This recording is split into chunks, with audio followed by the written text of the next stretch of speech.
से निरंतर फील्ड में काम कर रहे हैं। हमने 10 के 10 संसदीय क्षेत्रों में पार्टी के संगठन को प्रभावी बनाने का काम किया है और गांव-गांव में जाकर के जनसंपर्क अभियान चलाने का काम किया है और लोगों में जो जोश और उत्साह देखने को मिल रहा है, उसके आधार पे कह सकता हूं कि भविष्य जननायक जनता पार्टी का है। अगर महेंद्रगढ़ जिले की बात करें, किस तरह का जनता की तस्वीर है, क्योंकि आपने भिवानी में भी महेंद्रगढ़ भिवानी संसदीय क्षेत्र में अब तक मैं और राव बहादुर सिंह जी बाडड़ा में, लोहारू में, भिवानी में और अब उसके बाद आज नांगल चौधरी और नारनौल में और उसके बाद अटेली में लगातार कार्यक्रम कर रहे हैं और लोगों का उत्साह है। और अब ख़ास तौर पे महेंद्रगढ़ जिला के लोगों को एक पश्चाताप है कि हमने पिछले चुनाव में यहाँ से राव बहादुर सिंह जी को हरा दिया। भिवानी महेंद्रगढ़ के लोगों ने तो जिता करके भेजने का काम किया था और मैं गारंटी से कह सकता हूँ कि वो लोग तो उसी तरीके से अपार जन समर्थन के साथ इनको जिताने का भेजने का काम करेंगे। अब डिपेंड करता है महेंद्रगढ़ क्षेत्र के लोगों का कि ये कितना समर्थन और प्यार देते हैं। जैसे चुनाव डिक्लेयर होते हैं, हर पार्टियों में पार्टियां छोड़कर पार्टियां नई ज्वाइन करने का सिलसिला चल रहा है। जैसे कि राव बहादुर सिंह ने भी कांग्रेस छोड़ के जेजेपी का दामन थामा है, तो इससे कांग्रेस में रहे और तुरंत जेजेपी में आए, तो इससे लाभ हुआ या कुछ नुकसान रहेगा? राव बहादुर सिंह जी जन्मजात हमारी पार्टी के सदस्य रहे।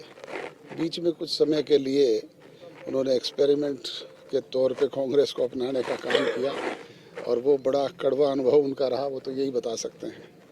सर, कांग्रेस की जैसे अभी तक टिकटें नहीं मतलब फाइनल, तो क्या लगता है? और राजनीतिक में न होकर के जिस प्रकार से इस परिवार से मेरा लगाव था और 1996 से लेकर के जिस प्रकार का मेरा अनुभव हुआ, मैं ये कह सकता हूँ कि हमारी पार्टी एक लोकदल पार्टी, जो देवीलाल की जो पार्टी है, वो मैं हरियाणा प्रदेश की नहीं, देश में इतना प्यार और इतना विश्वास नहीं मिल सकता। क्योंकि बीच में मैं वैसे नहीं गया था, मैं कोई परिवार को छोड़ के नहीं गया था, लेकिन बीच में थोड़ी सी परिवार में डिफरेंसेस आया, उसकी वजह से मैं चला गया था, क्योंकि अपने आप में मैं फैसला नहीं ले पाया था। जब आपने कांग्रेस ज्वाइन की उस समय आपने इनेलो पे भी गंभीर आरोप लगाए थे? नहीं, मैंने कभी आरोप नहीं लगाया, एक भी मेरे किसी साथी को मेरे साथ नहीं लेकर गया। कभी मैंने आरोप न तो जेजेपी पे लगाया न लोकदल पे लगाया। मुख्य कारण यही था कि मैं उस टाइम फैसला इसलिए नहीं ले पाया कि इनमें से कौन सा चौधरी देवीलाल की नीतियों पर चलेगा।